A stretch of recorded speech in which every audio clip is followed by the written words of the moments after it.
بسم اللہ الرحمن الرحیم۔ صحیح بخاری حدیث نمبر 551۔ انس بن مالک نے فرمایا کہ ہم عصر کی نماز پڑھتے نبی کریم صلی اللہ علیہ وسلم کے ساتھ، اس کے بعد کوئی شخص قبا جاتا اور جب وہاں پہنچ جاتا تو سورج ابھی بلند ہوتا تھا۔ صحیح بخاری حدیث نمبر 552۔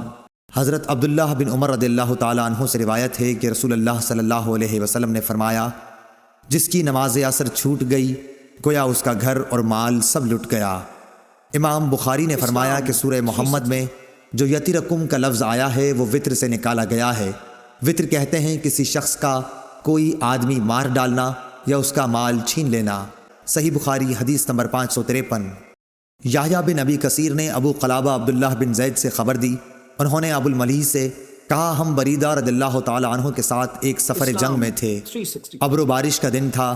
آپ نے فرمایا کہ عصر کی نماز جلدی پڑھ لو، کیونکہ نبی صلی اللہ علیہ وسلم نے فرمایا کہ جس نے عصر کی نماز چھوڑ دی اس کا نیک عمل ضائع ہو گیا۔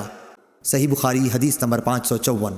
جریر بن عبداللہ بجلی رضی اللہ تعالیٰ عنہ نے کہا ہم نبی صلی اللہ علیہ وسلم کی خدمت میں موجود تھے، آپ نے چاند پر ایک نظر ڈالی، پھر فرمایا کہ تم اپنے رب کو آخرت میں اسی طرح دیکھو گے جیسے اس چاند کو اب دیکھ رہے ہو، اس کے دیکھنے میں تم کو کوئی زحمت بھی نہیں ہوگی۔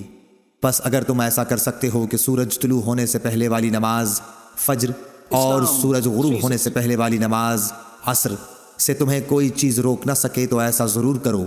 پھر آپ نے یہ آیت تلاوت فرمائی، پس اپنے مالک کی حمد و تسبیح کر سورج طلوع ہونے اور غروب ہونے سے پہلے۔ اسماعیل راوی حدیث نے کہا کہ عصر اور فجر کی نمازیں تم سے چھوٹنے نہ پائیں، ان کا ہمیشہ خاص طور پر دھیان رکھو۔ صحیح بخاری حدیث نمبر 555۔ حضرت ابو ہریرہ رضی اللہ تعالیٰ عنہ سے روایت ہے کہ رسول کریم صلی اللہ علیہ وسلم نے فرمایا کہ رات اور دن میں فرشتوں کی ڈیوٹیاں بدلتی رہتی ہیں، اور فجر اور عصر کی نمازوں میں ڈیوٹی پر آنے والوں اور رخصت پانے والوں کا اجتماع ہوتا ہے۔ پھر تمہارے پاس رہنے والے فرشتے جب اوپر چڑھتے ہیں تو اللہ تعالیٰ پوچھتا ہے، حالانکہ وہ ان سے بہت زیادہ اپنے بندوں کے متعلق جانتا ہے، کہ میرے بندوں کو تم نے کس حال میں چھوڑا؟ وہ جواب دیتے ہیں کہ ہم نے جب انہیں چھوڑا تو وہ فجر کی نماز پڑھ رہے تھے، اور ان کے پاس گئے تب بھی وہ عصر کی نماز پڑھ رہے تھے۔ صحیح بخاری حدیث نمبر 556۔ حضرت ابو ہریرہ رضی اللہ تعالیٰ عنہ سے روایت ہے کہ رسول اللہ صلی اللہ علیہ وسلم نے فرمایا کہ اگر عصر کی نماز کی ایک رکعت بھی کوئی شخص سورج غروب ہونے سے پہلے پا سکا تو پوری نماز پڑھے، اس کی نماز ادا ہوئی نہ قضا۔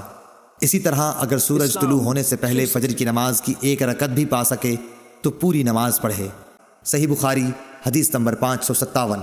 عبداللہ بن عمر رضی اللہ تعالیٰ عنہ سے روایت ہے، انہوں نے رسول کریم صلی اللہ علیہ وسلم سے سنا، آپ فرماتے تھے کہ تم سے پہلے کی امتوں کے مقابلے میں تمہاری زندگی صرف اتنی ہے جتنا عصر سے سورج ڈوبنے تک کا وقت ہوتا ہے۔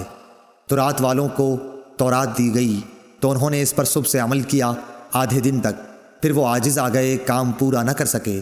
ان لوگوں کو عمل کا بدلہ ایک ایک قرات بقول بعض دینار کا چوتھا سے چھٹا حصہ اور بعض کے قول کے مطابق دینار کا 20واں حصہ دیا گیا۔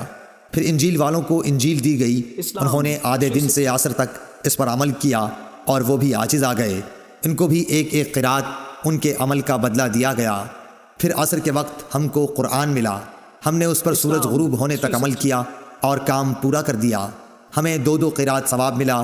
اس پر ان دونوں کتاب والوں نے کہا، اے ہمارے پروردگار، انہیں تو آپ نے 2 قرات دیے اور ہمیں صرف ایک قرات، حالانکہ عمل ہم نے ان سے زیادہ کیا۔ اللہ عز و جل نے فرمایا، تو کیا میں نے اجر دینے میں تم پر کچھ ظلم کیا؟ انہوں نے عرض کی کہ نہیں۔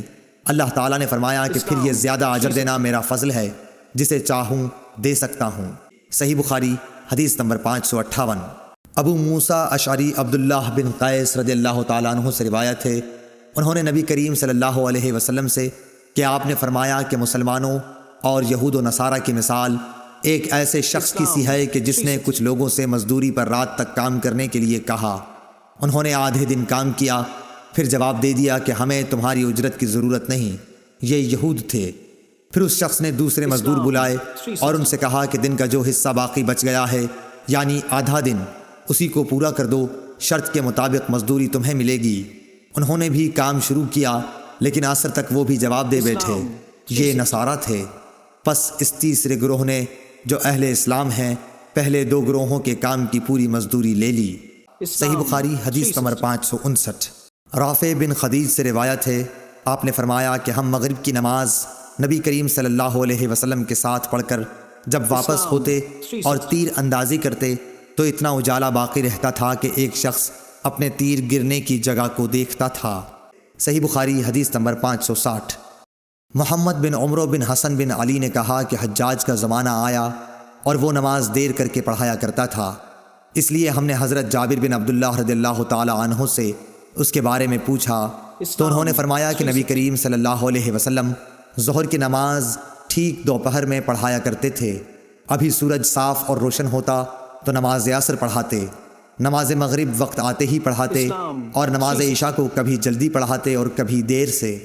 جب دیکھتے کہ لوگ جمع ہو گئے ہیں تو جلدی پڑھا دیتے، اور اگر لوگ جلدی جمع نہ ہوتے تو نماز میں دیر کرتے اور لوگوں کا انتظار کرتے۔ اور صبح کی نماز صحابہ رضی اللہ عنہم یا یہ کہا کہ نبی صلی اللہ علیہ وسلم اندھیرے میں پڑھتے تھے۔